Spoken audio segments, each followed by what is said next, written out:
What a beautiful day. Good morning. Welcome to the shop.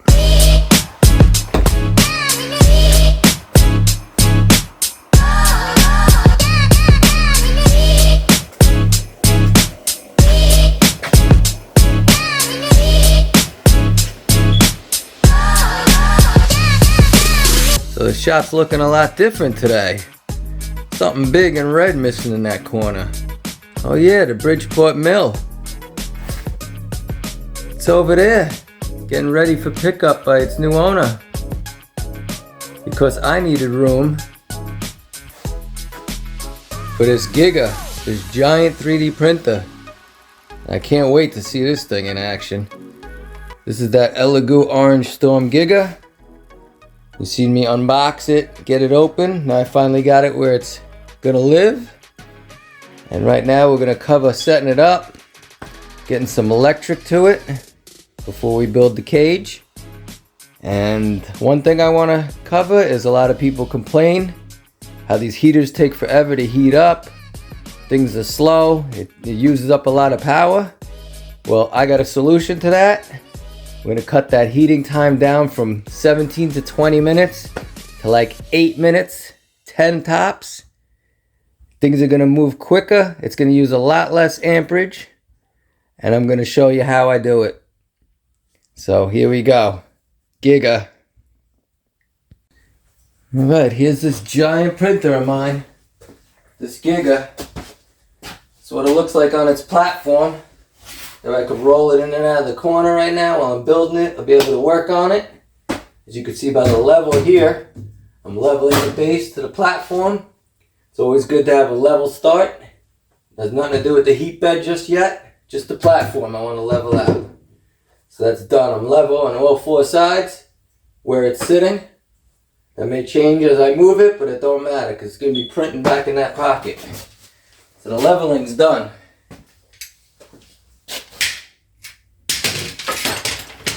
Now we're going to hook up the power. I got a sticker on here. It says voltage range for this model is 100 to 120 volts AC. Okay, don't get deterred by that sticker. It's still a 230 or 110 selectable voltage on the 4 heaters and on the brain. So you can still switch it. This is just, for the United States. This plug that they give you is meant for 110.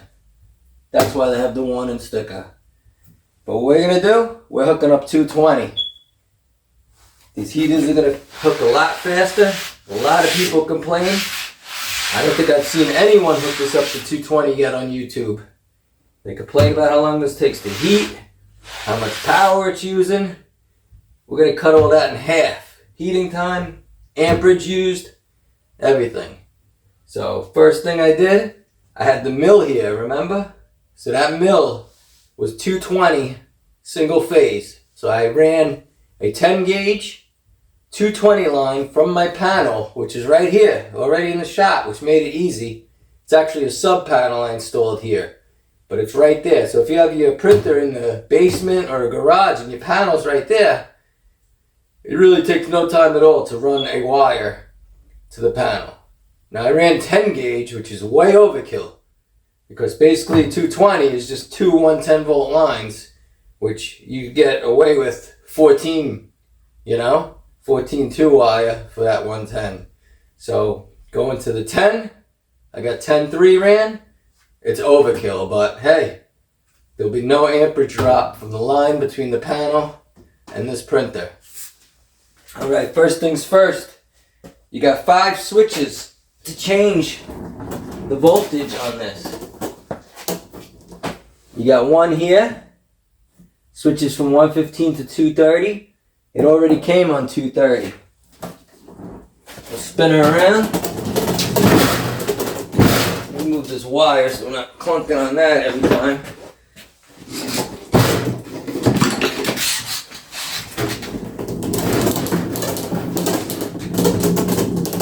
And then you got 4 here. 1 for each heater, 1 for the motherboard. So if you're going to do 220 make sure those are on 220. Because even if you have just one off, you're going to burn that out. That one heater, that motherboard, you're going to burn it. So make sure those are all on 220. So let's get back to the power side. Alright. Right now, of course, my breaker's unhooked. This is my line coming from the breaker panel. It's nice and long. So if I gotta pull this out, work on it, do what I gotta do, build that enclosure when our time comes, put bigger hot ends, everything we're gonna be doing, I'll be able to pull it in and out by a good amount. So back here we got our power plug right here. No sense in me hot. Okay.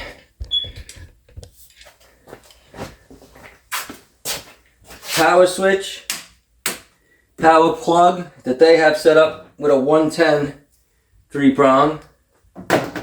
And this is for, not sure, the camera. Yeah, I think the camera is going to go in there. Or that's just the landline. But we'll see when we get to that point. Okay, and what else? We got this box here. I'll show you what's in there real quick. You ever have a loss of power, everything goes off, and you don't know that you got a hidden switch in here.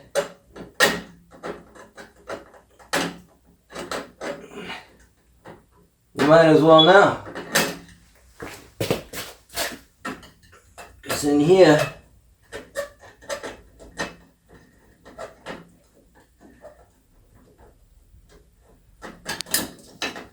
They got a nice big breaker ready for that 220. Off and on. So if you ever got no power, something trips, you know this is in here. Alright, so we'll close that up later. We don't got to close that up right now. Okay, so first things first. Let's get these wires hooked up. What I'm going to do is screw a box right here. So one good thing about having the wooden base is I could just screw things to it. Nice and easy.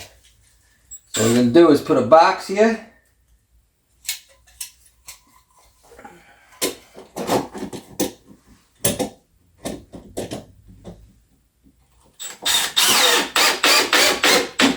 A couple regular sheetrock screws.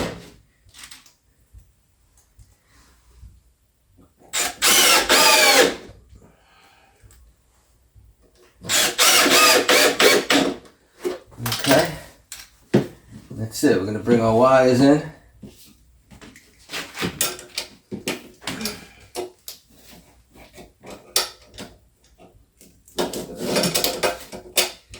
Got my 10 gauge 3-wire here.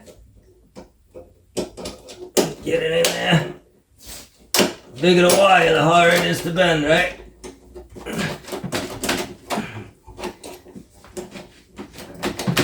Okay. That's that bad boy. Tighten up our locking grommet. The wire can't pull out. Then we got our cord here. Our sacrificial cord. And we're gonna go like this. This is 3-prong. So on your 3-prong, you got your ground on top and your 2 lines or hots on the bottom. So we're going to cut this guy to expose our wires. Leave a little length to it. See what we got in here.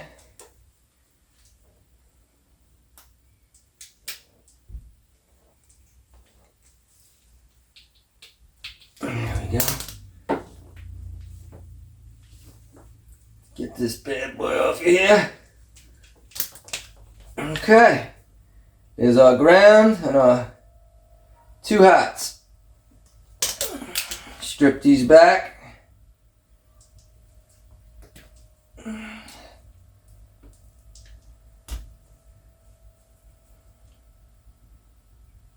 I plan on going above and beyond for this whole build and use of this printer. You know, make it work to the best of its ability.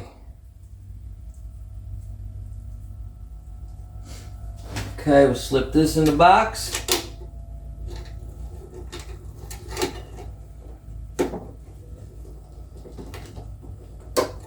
About the same length as that. We'll tighten up the locking grommet.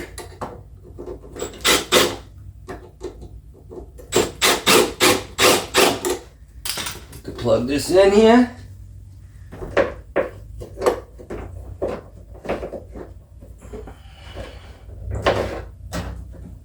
There we go.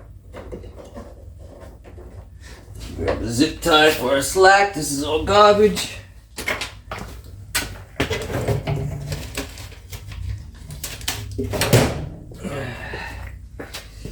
Zip tie a slack up right here. I'm not dragging on the floor. That's it. Boom, 3 wire nuts. Grab a cover for that next time I'm at Home Depot. So we'll go black to white. Let's take care of one leg.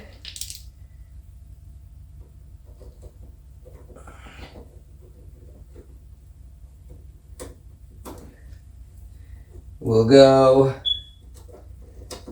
ground to white. Since it's insulated, that's going to become our neutral. Not going to run your bears aground in case of anything. You want to keep it covered. And then black to black, our second and final hot.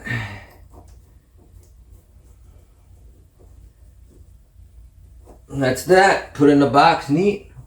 We're gonna take 5 minutes. 5 minutes, and I just made this printer 10 times better.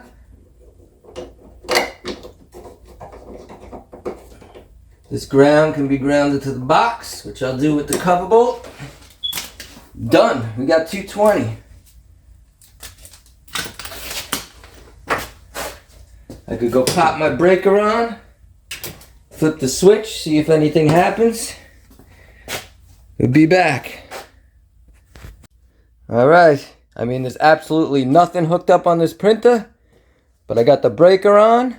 Hit the switch, see if we get anything to come on. Oh, you hear that? That sounds like fans to me. Looks like we got power. Alright, that's that step.